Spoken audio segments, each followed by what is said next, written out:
Hello YouTube, it's me. I'm back from been away and coming back again, and then been away and now I'm back.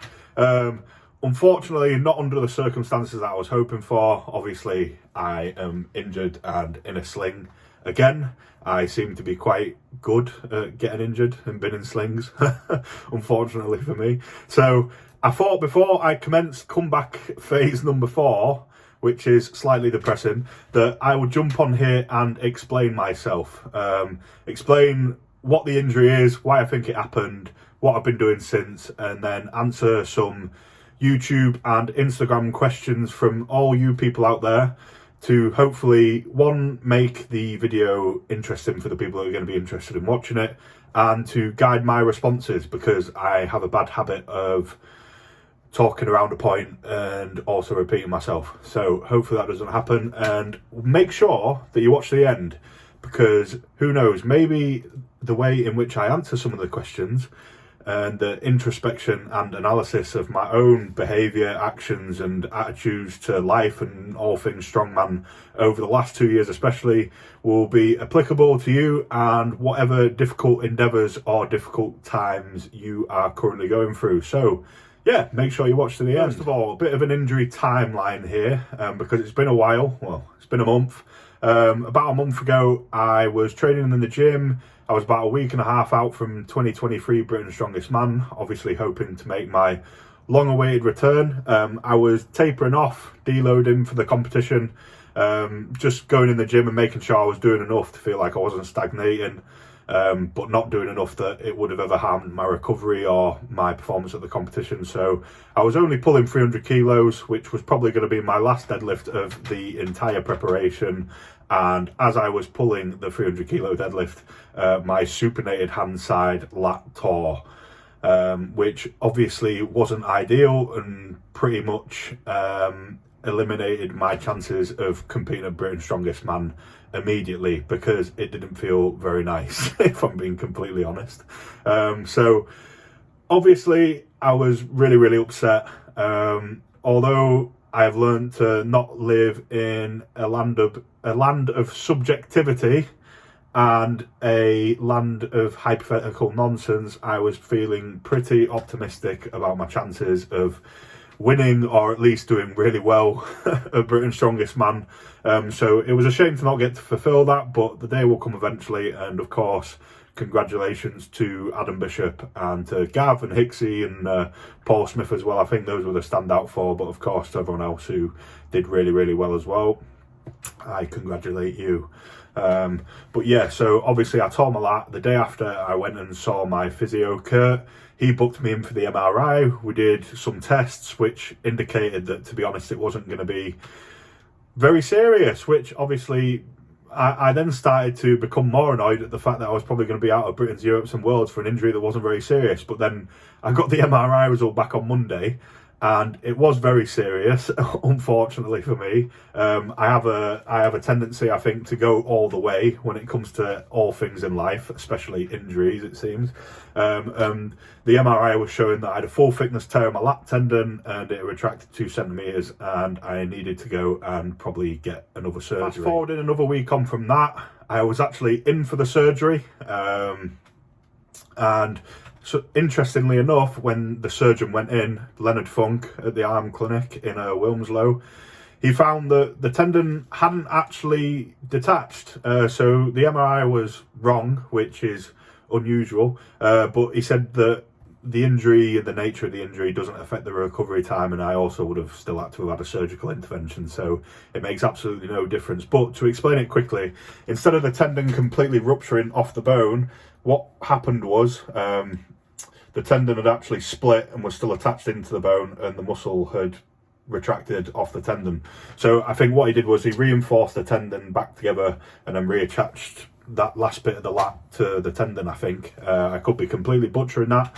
That is just mine and my interpretation of what the post-surgery note said. So, and he did tell me this as well. So yeah, that was on the 1st of February. So I am now just coming up 2 weeks post-op. I have just been in a sling and doing about 2 hours of cardio every day to make sure I don't go insane. So nothing particularly interesting at the minute, but just resting, recovering, make sure I'm sleeping and eating and taking my painkillers so I'm not completely miserable. Just quickly before we get into the Q&A orientated part of this video, I wanted to say a few thank yous. A big thank you to Darren Sadler at Giants Live. Darren paid £6,000 for me to be able to have this procedure, because like I say, we live in the UK, we do get free healthcare, but obviously there's people who are far up the priority list than me with a torn lat. So especially with the nature of these kind of injuries, you know, time is kind of the essence to make sure that you can even make a recovery at all, never mind a full one. So yeah, I went and found a surgeon with the help of Adam Bishop, and then Darren covered the cost of that. So thank you very much, Darren. I know you won't watch this and you probably won't particularly care for my praise, but I think a lot of you, and I think you're a great man. So thank you very much. The next thank you is to Bish, who I just previously mentioned. My original consultation with the arm clinic was going to be on the 5th of February. And Bish managed to get that moved forward to the day after he rang them, basically. And then I had the surgery on the 1st of February. So Bish was a week out from Britain's Strongest Man at that point, and he did that off his own back. I didn't ask him to do it, same as Darren, didn't ask him to loan me the money. So, you know, big thank you to Bish. I really appreciate it, mate. And then the next thank you goes to, of course, my girlfriend Laura, who has had to put up with me and all my shit for the last 2 years. I really couldn't have done it without you, Laura. You're the strength of my spirit, and the amount of, you know, just improvements I've made as a man and a person from the time we've been together is immeasurable. So I love you very much, and thank you always. And then the final thank you goes to my friends, my family, and my sponsors who basically support me, whether that's emotionally or financially, of course, through just strongman, and then obviously the last 2 years as well, which have been particularly shit. So thank you very much. One of the more frequently asked questions was, what is the recovery time? When do you expect to be returning to strongman? And what will you be doing, I guess, throughout the time that you are recovering? So, like I said, I'm just shy of 2 weeks post-op now. This first few weeks, weeks 1 to 3, 0 to 3, is just completely immobilising my arm in the sling, really making sure that all of that just has time to heal without me pissing it off, basically. I'm allowed to do passive range work to 60 degrees in front and 60 degrees to the side, but apart from that, absolutely nothing. I've been just doing 1 hour to 2 hours of zone 2 cardio a day just to make sure that I don't go completely mental. And I've got a follow-up at week 3, and he said the sling can come off between weeks 3 to 6, so hopefully I can start to phase the sling out a bit with you know, the surgeon's advisory from week 3 onwards, because it is quite annoying. But I think this is something that, at least for strongman, because we do seem to get injured so often, you know, a lot of people rush the early stages of the rehabilitation process, and to me that just shows a lack of maturity and ego and things like that. You know, your body just needs time to recover, and I think sometimes it's done in the name of being really, you know, I try so hard and I want it so much. Well, it's actually more annoying for me to be in a sling and not able to do anything than it would be for me to go in the gym. So sometimes doing the hard thing isn't really what it actually seems it might be. You know, just because training's hard for the majority of people doesn't mean it's hard for me. You know, what's hard for me is being in a sling, not able to do fuck all. So yeah, just change your lens, I guess, and make sure that you're following the fucking plan that was written by a man who you've paid thousands of pounds to see. That helps as well. So from weeks 3 to 6 is regaining full range of motion of the lat. So that'll be doing some more, like, I guess forced range work, like grabbing a broomstick and, you know, starting to work it into ranges that I guess it's a bit stiff in. Now when it's fully healed and it's all right, you know, it's okay to do so.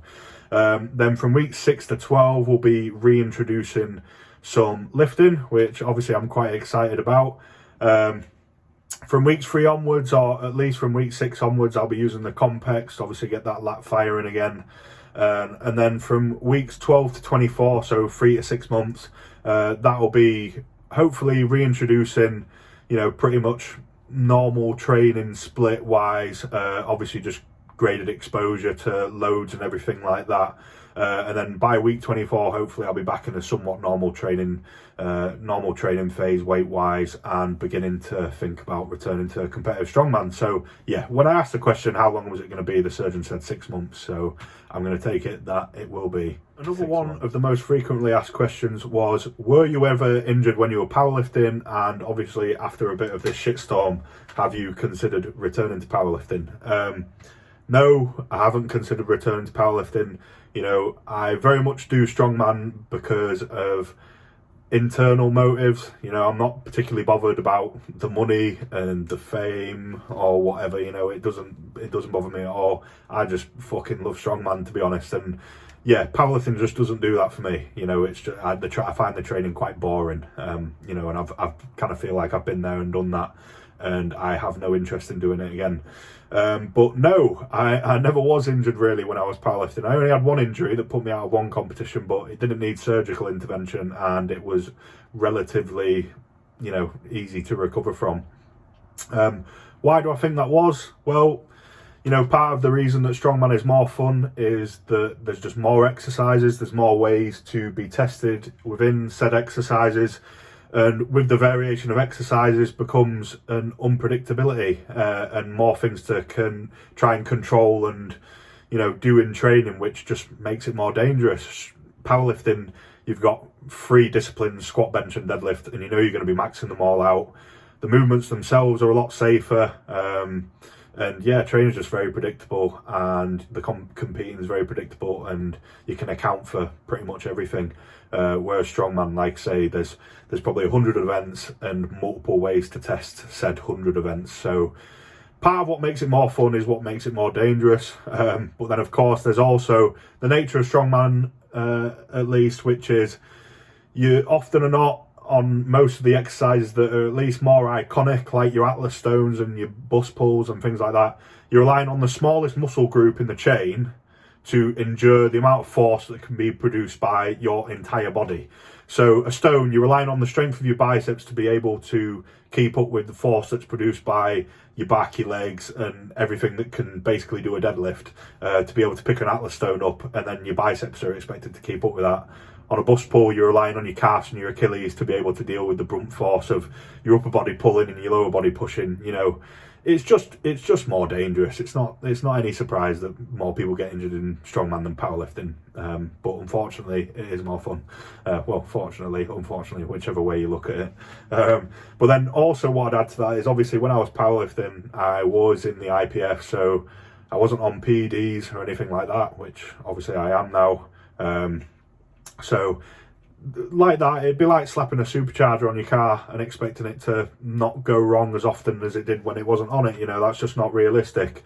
And also as well, I'd only been training for say 5 years at that, so I've been training for like 10 years now. I've just got more miles on the clock. So yeah, things are more likely to go wrong. If you use a car analogy, that's quite a good one. So yeah, those are kind of my reasons for that, at least. And I hope that covers your question. So the next question is, why does this keep happening? And is it time to consider a new coach?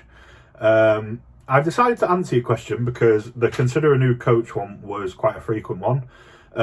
Because Shane seems to catch some flack, probably because he's so eccentric and he puts himself out there and he rubs people up the wrong way sometimes. So I guess what you put out there, you shall receive back. But ultimately, you know, I think Shane is a super smart guy, and you know, I'm not a misinformed, stupid, open weight strongman who doesn't know what he's doing. I've been training 10 plus years. I like to think that I know a lot about training myself, and I can definitely come to the conclusion that Shane knows a lot more about training than me. And also, you know, I think this leads on to my next point, which is just, you know, you need to be accountable for yourself. Being accountable and being held accountable, talking about being accountable and actually being held accountable seems like two different things entirely. You know, everyone's like preaching this accountability thing, and then when it's time to actually back it up and be accountable, they want to just blame the next person who they can because they're so amazing that they could never do anything wrong.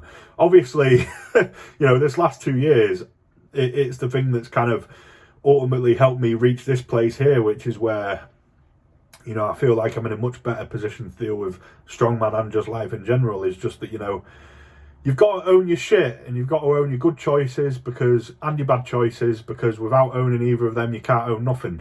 You don't even own yourself. So, yeah, I think ultimately I made a decision to employ Shane. I will continue to employ Shane because he is good, and I think he is one of, if not the best strongman coach out there. I am completely entitled to that opinion, as you are to yours, and I don't particularly give a fuck about yours, so that's cool. And I think this is the thing as well, you know, people definitely underestimate the involvement of my involvement, at least in my programming. I've been training for 10 years, I know what I'm doing. Anyone who thinks that I just completely give Shane all the reins to make programs for me is just, you know, is just a bit of an idiot. We come on calls, 50% of the input is from me, 50% is from him, and we basically come to a mutual agreement on what is a good idea, and then I sign that off. If I don't think it's a good idea and I don't want to do it, I don't sign it off. And not that he ever makes proposals that I think are stupid anyway, because he's not a stupid guy. But yeah, again, it's just being accountable. You are not obliged to follow someone blindly. You must be accountable for yourself. I made the choice to go with Shane. I made the choices that I put into the program. So when it all goes wrong, I can't then blame Shane. But funnily enough, when stuff goes right, people want to just diminish and discredit someone. When it all goes wrong, Shane is the entire problem. And when it all goes right, Shane's nothing to do with it. I'm just a freak and yada, yada, yada. It's full of shit.